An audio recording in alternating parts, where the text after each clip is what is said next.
Photophosphorylation chloroplast में होता है, क्लोरोप्लास्ट एक रेशा में होता है। फोटोफॉस्फोरिलेशन के थ्रू एटीपी और NADPH का प्रोडक्शन होता है। इन दोनों को हम क्या बोलते हैं?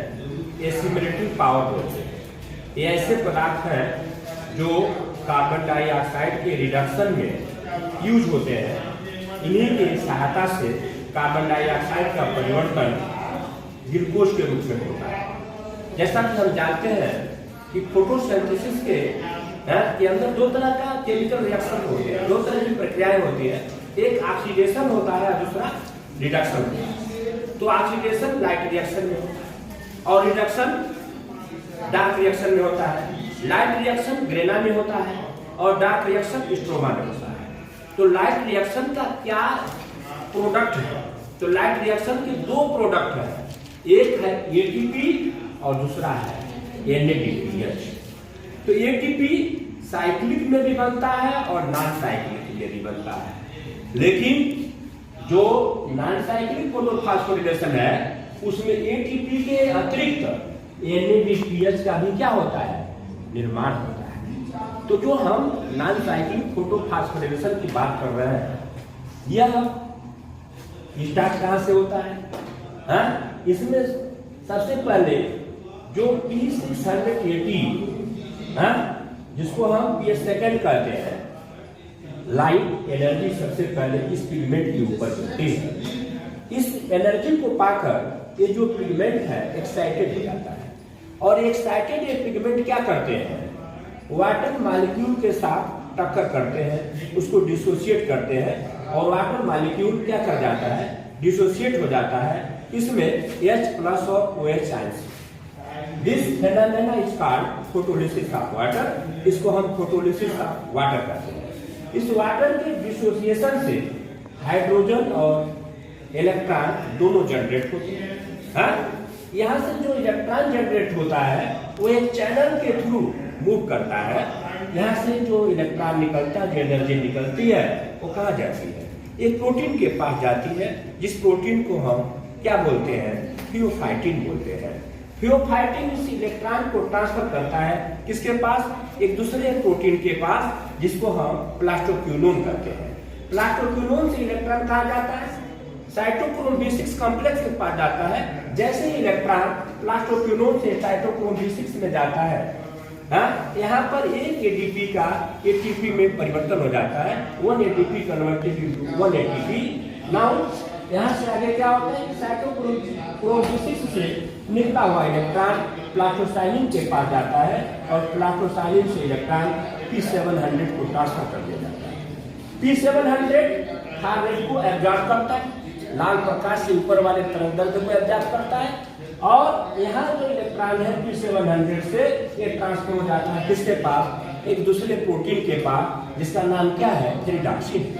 थेरिडॉक्सिन इस एनर्जी को पाकर एक्साइटेड हो जाता है और यह NADP को रिड्यूस कर देता है। किसमें? NADPH में। इस तरह से नॉन साइक्लिक फोटोफॉस्फोरिलेशन से हमको दो चीजें मिल जाती हैं, एक ATP और दूसरा NADPH। इन दोनों को हम एसिमिलेटिव पावर कहते हैं। इनका use reduction of carbon dioxide के अपचयन में होता है। नॉन साइक्लिक फोटोफॉस्फोरिलेशन की दो प्रमुख विशेषता है। पहली विशेषता, इसमें फोटोलिसिस ऑफ वाटर होता है। इस फोटोलिसिस ऑफ वाटर के लिए कुछ एलिमेंट आवश्यक होते हैं, जैसे मैग्नीज क्लोराइड।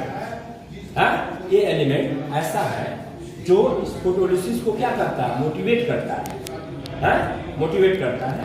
इस तरह से सोर्स ऑफ इलेक्ट्रॉन यहाँ कौन है? सोर्स ऑफ एनर्जी कौन है?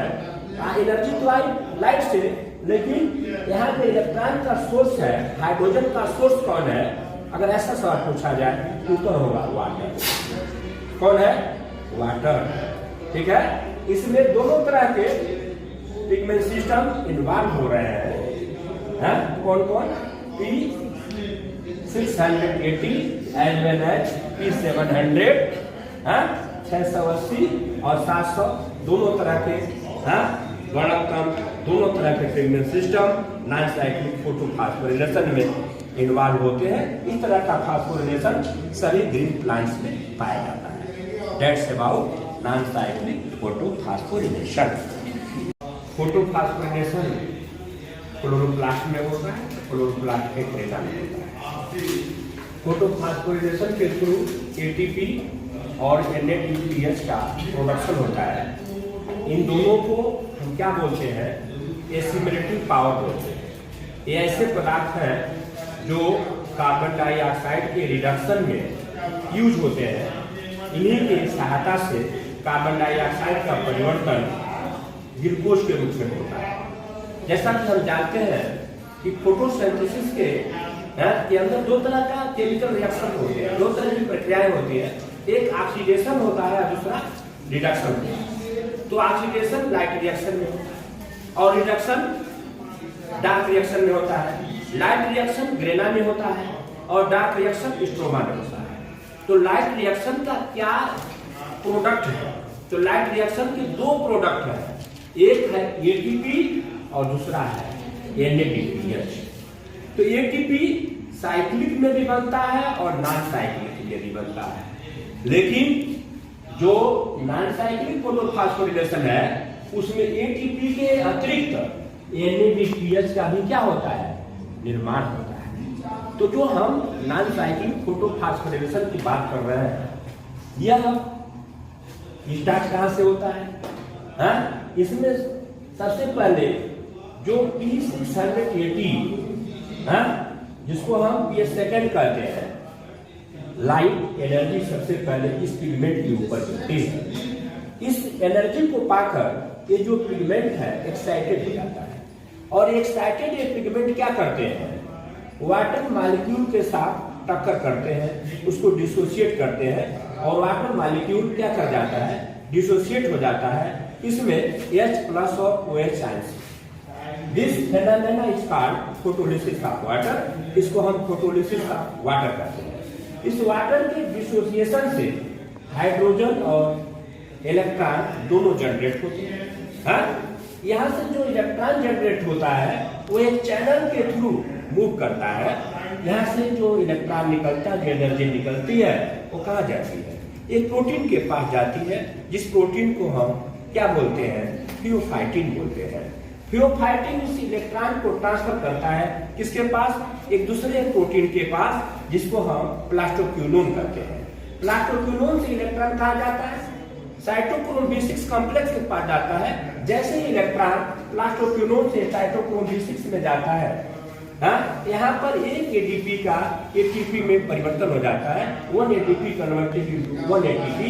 नाउ यहाँ से आगे क्या होता है, साइटोक्रोम B6 से निकला हुआ इलेक्ट्रॉन प्लास्टोसाइलिन के पास जाता है और प्लास्टोसाइलिन से इलेक्ट्रॉन P700 को ट्रांसफर कर दिया जाता है। P700 हार्ट को एब्जॉर्ब करता है, लाल प्रकाश से ऊपर वाले तरंगदैर्घ्य को एब्जॉर्ब करता है और यहाँ जो इलेक्ट्रॉन है P700 से ये ट्रांसफर हो जाता है किसके पास, एक दूसरे प्रोटीन के पास, जिसका नाम क्या है, थेरिडॉक्सिन। थेरिडॉक्सिन इस एनर्जी को पाकर एक्साइटेड हो जाता है और यह NADP को रिड्यूस कर देता है, इसमें NADPH में। इस तरह से नॉन साइक्लिक फोटोफॉस्फोरिलेशन से हमको दो चीजें मिल जाती हैं, एक ATP और दूसरा NADPH। इन दोनों को हम एसिमिलेटिव पावर कहते हैं। इनका use reduction of carbon dioxide के अपचयन में होता है। नॉन साइक्लिक फोटोफॉस्फोरिलेशन की दो प्रमुख विशेषता है। पहली विशेषता, इसमें फोटोलिसिस ऑफ वाटर होता है। इस फोटोलिसिस ऑफ वाटर के लिए कुछ एलिमेंट आवश्यक होते हैं, जैसे मैग्नीज क्लोराइड। ये एलिमेंट ऐसा है जो इस फोटोलिसिस को क्या करता है, मोटिवेट करता है, मोटिवेट करता है।